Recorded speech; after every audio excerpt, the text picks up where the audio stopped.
Bonjour les amis, j'espère que vous vous portez à merveille. Je me réjouis de vous retrouver aujourd'hui pour un nouvel épisode. On va parler de la différence entre la trésorerie, le chiffre d'affaires, le résultat et le bénéfice. Je vous avoue que quand j'ai commencé ma première société, je me disais ouais, j'ai bien compris ce que c'était et en fait pas du tout. J'ai confondu l'argent qu'il y avait sur le compte de la société avec le bénéfice. Je me disais c'est la fête, mais j'avais pas pris en compte qu'il fallait que je paye la TVA. Donc pour vous éviter ces erreurs, on va voir les différences entre la trésorerie, le chiffre d'affaires, le résultat et le bénéfice. On voit ça tout de suite ensemble.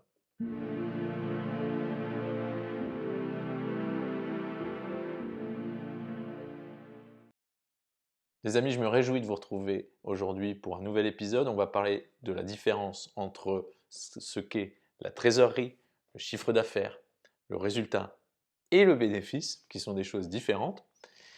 Je pensais que c'était à peu près la même chose et en fait je me trompais complètement. Ça m'a joué des tours et je vais donc vous expliquer en quoi ça consiste. Avant de commencer, pour ceux qui ne me connaissent pas, je m'appelle Mathieu, je suis entrepreneur et j'ai créé cette chaîne afin de partager avec vous les connaissances que j'ai pu accumuler au travers de mon parcours, mais aussi les erreurs que j'ai pu faire afin de vous éviter de faire les mêmes et de vous faire gagner du temps.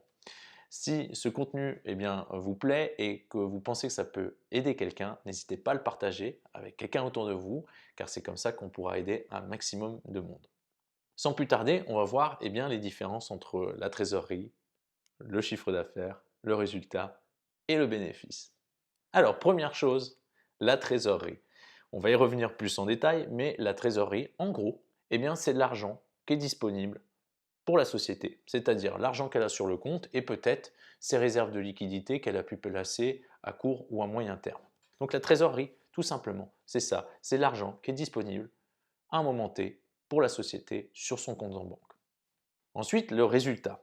Le résultat, c'est la différence entre le chiffre d'affaires ou les produits en langage comptable et les charges, c'est-à-dire tout ce qu'on a eu à dépenser pour pouvoir commercialiser ces produits, que ce soit des services ou des marchandises. Et ensuite, on a le bénéfice net. Le bénéfice net, c'est quand on a un résultat positif, il va être soumis à l'impôt sur les sociétés. Le bénéfice net, c'est quand on a pris ce résultat positif auquel on a enlevé l'impôt sur les sociétés, ça nous donne le bénéfice net. Ce bénéfice net, on va voir ensemble qu'est-ce qu'on peut en faire. Alors la trésorerie, déjà quand on commence une société, on a besoin de cette trésorerie de départ. C'est tout simple, cette trésorerie de départ, elle est constituée de deux choses. Elle est constituée du capital social, que celui-ci ait été libéré en totalité ou en partie.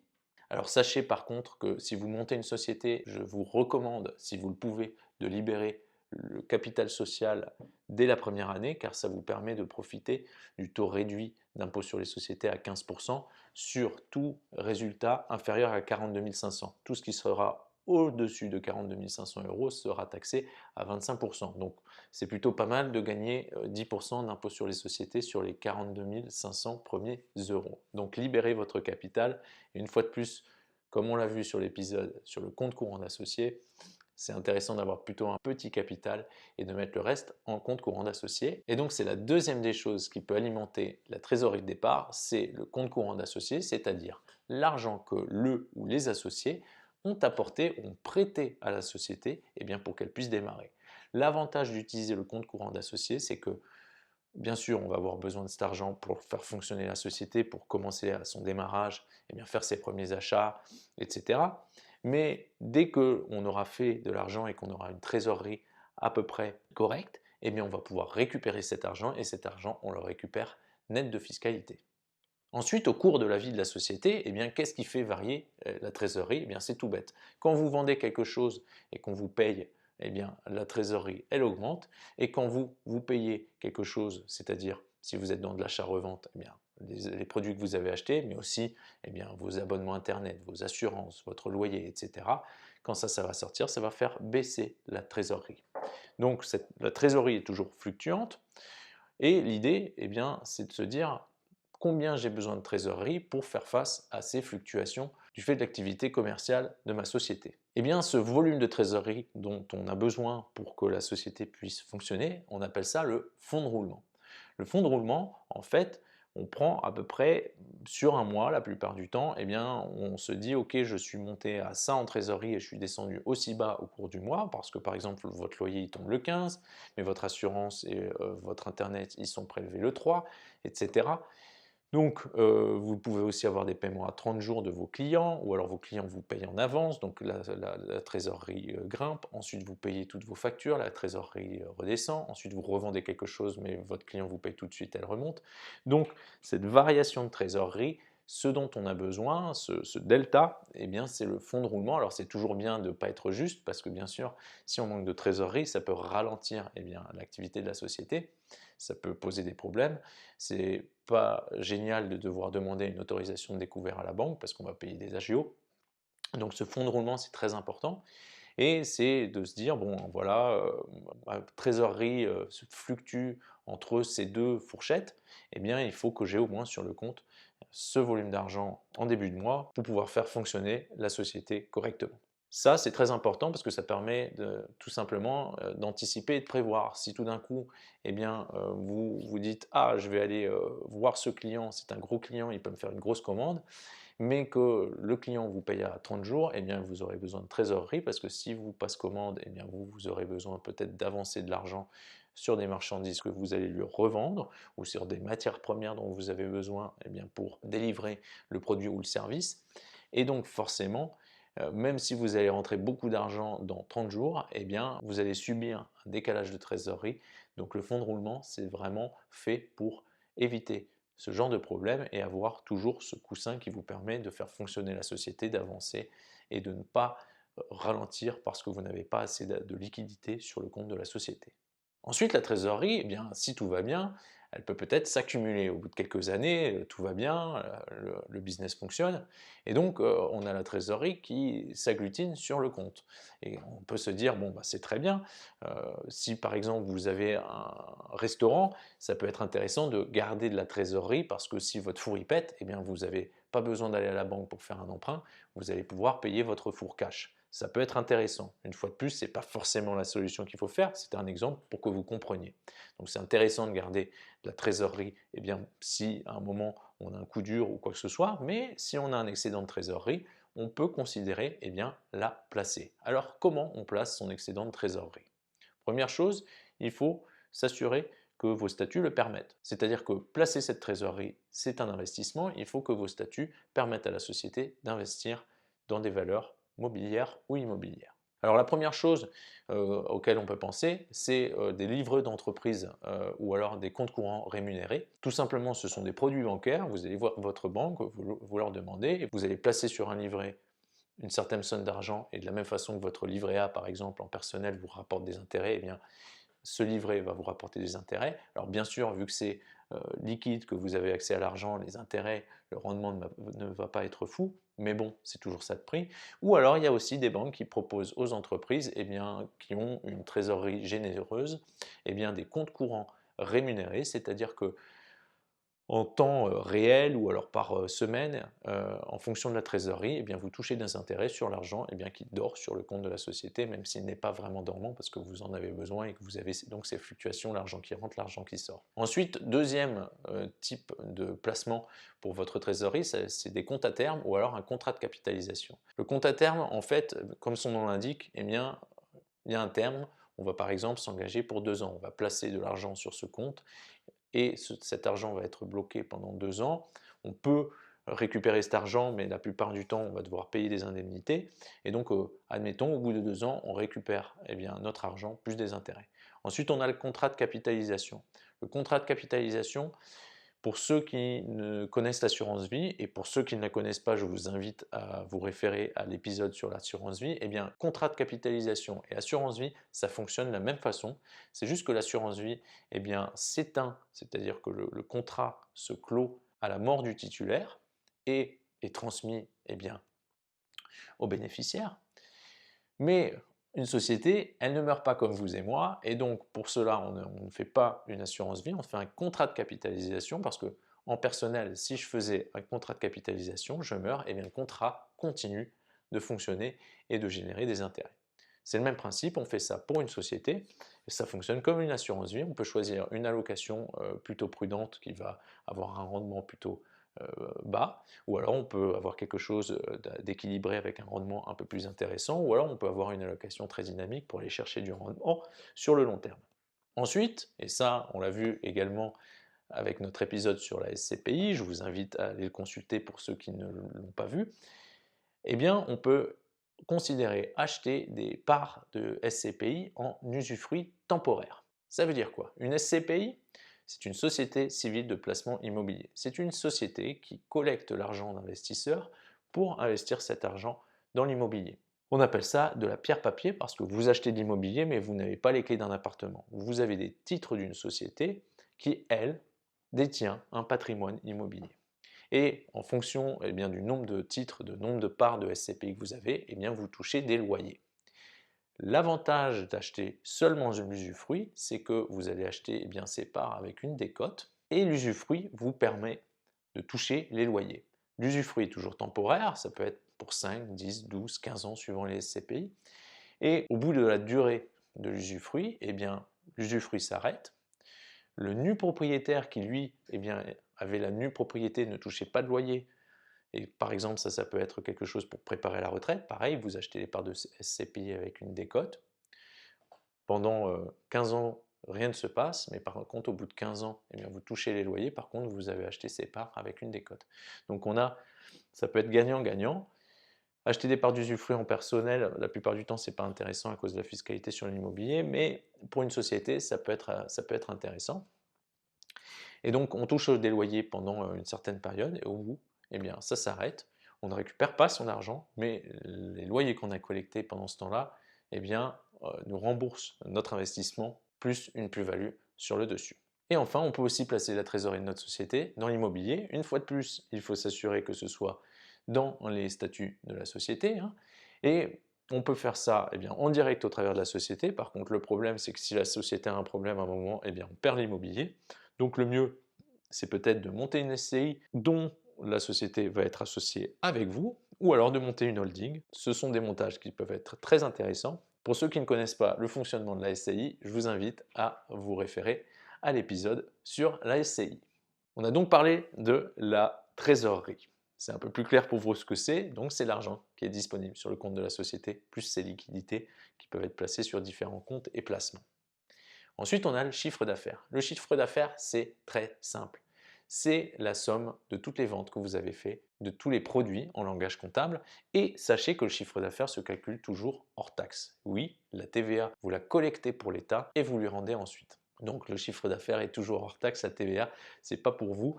Moi, à un moment, ma société, il y avait 75 ou 80 000 euros sur le compte courant. J'étais là, oh, mais ça fonctionne vraiment bien, toute cette histoire.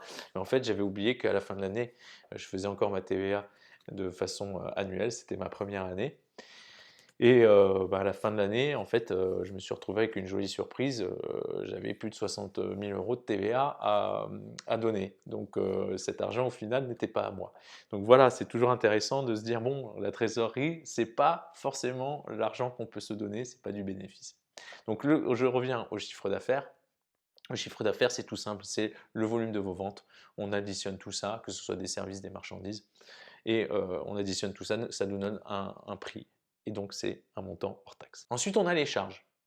Les charges, qu'est-ce que c'est? C'est tout l'argent que vous allez devoir sortir. Alors, ça peut être des achats, si vous faites de l'achat-revente de marchandises, mais ça peut être, si vous êtes dans le bâtiment, c'est les matériaux dont vous avez besoin pour réaliser les travaux pour votre client. Ces achats-là, ce sont des charges qui sont déductibles, qui vont être déduites de votre résultat. Une autre charge, ça peut être aussi, si vous êtes dans le service et que vous sous-traitez une partie de votre service, le sous-traitant, payer ce sous-traitant, ça va être une charge également pour vous qu'on peut considérer comme un achat. Ensuite, on a les charges fixes et les charges variables. Les charges fixes, c'est ce que vous payez tous les mois. Votre abonnement Internet, votre loyer, votre assurance. Ça peut être aussi votre prévoyance, votre mutuelle en tant que chef d'entreprise. Ça peut être également vos abonnements à divers logiciels, etc. Ce sont toutes les dépenses récurrentes, vos frais bancaires et j'en passe. Ensuite, on a les charges variables qui sont celles qui peuvent se présenter d'un mois et pas un autre.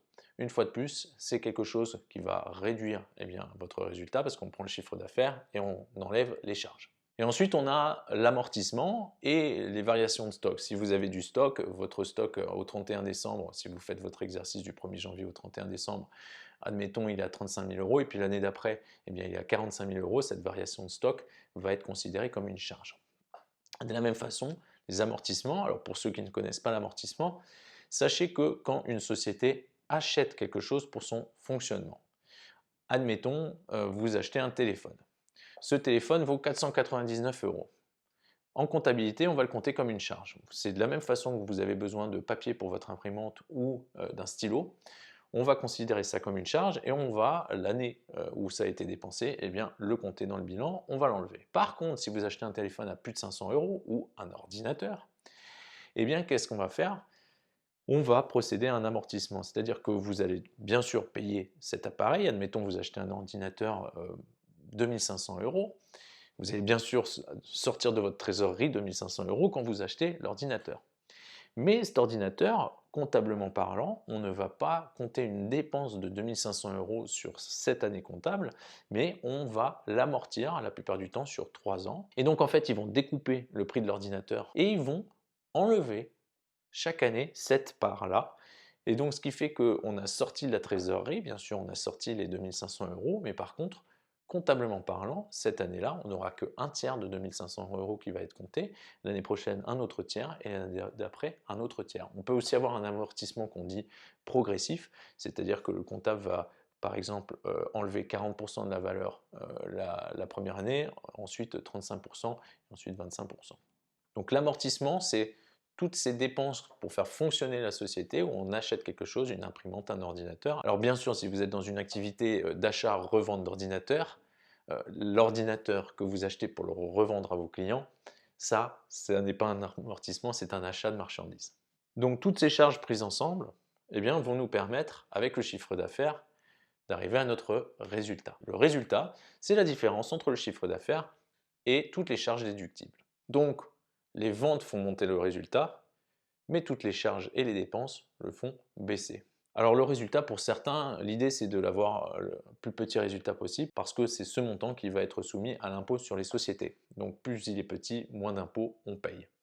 Sachez que les rémunérations de dirigeants et des gens qui travaillent dans la société sont des charges. Donc certaines personnes préfèrent augmenter leur rémunération pour faire baisser le résultat. Bien sûr, ils vont payer des charges sociales, mais ces charges sociales ouvrent à des droits retraite, des droits de sécurité sociale, plutôt que de garder cet argent-là en résultat et de devoir payer juste de l'impôt sur les sociétés qui n'apporte rien du tout en termes de bénéfices sociaux. Donc le résultat, comme je le disais, différence entre le chiffre d'affaires et les charges, il peut être positif ou négatif. Si les charges sont plus grandes que le chiffre d'affaires, on a un résultat négatif, on dit qu'on fait du déficit. Si le résultat est positif, que le chiffre d'affaires est plus grand que les charges, on a un bénéfice. Alors sachez que le déficit, ce n'est pas la fin du monde parce que celui-ci est reportable et admettons la première année d'exercice de votre société, vous faites 10 000 euros de déficit et la seconde année, vous faites 10 000 euros de bénéfice, le déficit de la première année est reportable sur la deuxième année et donc votre bénéfice de 10 000 euros va être gommé par votre déficit de 10 000 euros de l'année précédente.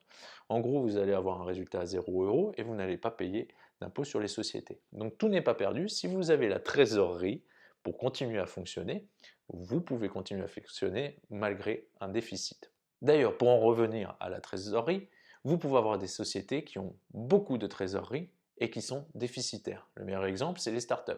Elles lèvent beaucoup d'argent, elles dépensent beaucoup, elles investissent beaucoup. Pendant plusieurs années, leur activité est déficitaire, elles ne font pas d'argent, elles ne font pas de profit. Mais l'idée, c'est qu'à un moment, ça explose et qu'on récupère l'argent qu'on a investi. Et donc le principe, c'est de lever des fonds pour avoir de la trésorerie, pour pouvoir alimenter la société pendant toutes ces années au cours de son développement, pour arriver au moment où elle va commencer à être rentable et générer des bénéfices pour justement rétribuer les investisseurs. A l'inverse, une société peut faire beaucoup de bénéfices, mais avoir des problèmes de trésorerie. Le meilleur exemple pour ça, c'est dans le bâtiment ou dans la vente de marchandises. Dans la vente de marchandises, vous pouvez avoir vos clients qui vous payent à 45 jours.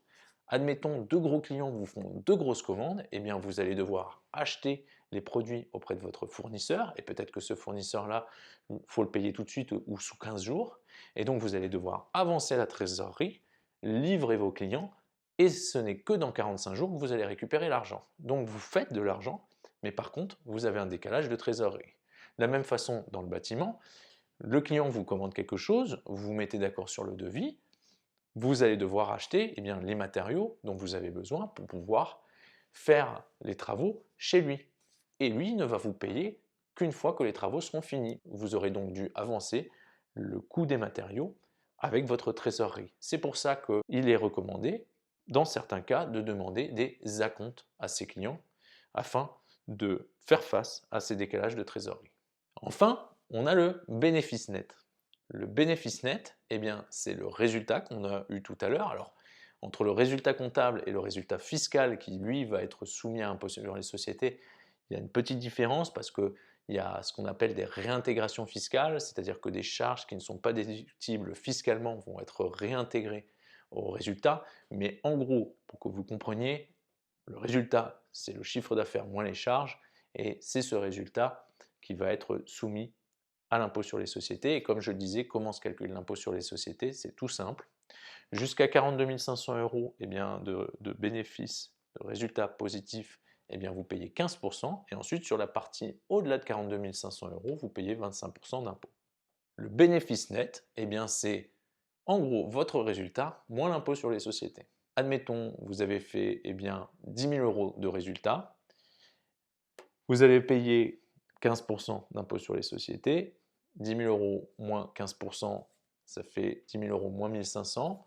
Il vous reste 8 500 euros. Ça, c'est votre bénéfice net. Ce bénéfice net, qu'est-ce qu'on peut en faire? Deux solutions. Soit vous pouvez décider de le distribuer en dividendes aux associés à hauteur de leur part. Si vous êtes deux associés et donc vous avez fait 8 500 euros de bénéfices, chaque associé va pouvoir avoir 4 250 euros de dividendes. Sachez que ce n'est pas 4 250 dans la poche parce que là, il y a encore la flat tax de 30% à payer. Donc on se prend encore un coup de ciseau avant que ça arrive dans notre poche. Par contre, une fois que ça arrive dans notre poche, la flat tax est composée de 17,2% de charges sociales, mais également de 12,8% de prélèvement forfaitaire unique. Donc c'est un impôt sur le revenu. Donc une fois qu'on a touché nos dividendes nets de flat tax, on n'a plus d'impôt à payer dessus, on n'a plus d'impôt sur les revenus à payer dessus. Donc les dividendes, ce n'est pas toujours la bonne idée, parce que vous avez bien compris qu'on a un résultat sur lequel on va payer un impôt sur les sociétés, et ensuite c'est sur ce reste qu'on va se verser des dividendes et sur lequel on va se prendre encore 30% de taxes. Donc par moment, si on fait le calcul, c'est plus intéressant de se rémunérer et de payer les charges sociales qui nous ouvrent des droits. Ensuite, si on ne veut pas se verser de dividendes, on peut toujours laisser ces dividendes sur le compte de la société, et ils vont être mis soit en réserve, soit en report à nouveau, c'est-à-dire que les années suivantes, on va pouvoir les distribuer si on le décide. Donc voilà les amis, j'espère que trésorerie, chiffre d'affaires, résultats et bénéfices, c'est plus clair pour vous. Moi je vous avoue qu'il y a encore quelques années, c'était pas clair, et depuis que c'est clair dans ma tête, c'est super parce que ça me permet de prendre des décisions en connaissance de cause. C'est-à-dire qu'avant, je prenais des décisions en pensant que mon bénéfice, c'était la trésorerie, donc je ne prenais pas les bonnes décisions. Et heureusement, j'étais précautionneux, donc j'ai pas eu trop de mauvaises surprises, mais j'aurais pu m'éviter quelques mauvaises surprises. Et donc, c'est important de savoir qu'est-ce qui est quoi afin de pouvoir prendre des décisions en toute connaissance de cause. Ne faites pas la même erreur que moi. J'espère en tout cas que vous avez appris quelque chose. Si vous avez trouvé cela intéressant, que vous pensez que ça peut aider quelqu'un, n'hésitez pas à le partager avec lui. Moi, je me réjouis bien sûr de vous retrouver pour un nouvel épisode très bientôt. En attendant, n'hésitez pas à vous inscrire pour être prévenu dès qu'un nouvel épisode est publié. Vous pouvez me mettre un petit like, ça va me mettre le sourire. Un petit commentaire si vous avez une question, je me ferai un plaisir de vous répondre. En attendant, prenez soin de vous et moi je vous dis à bientôt.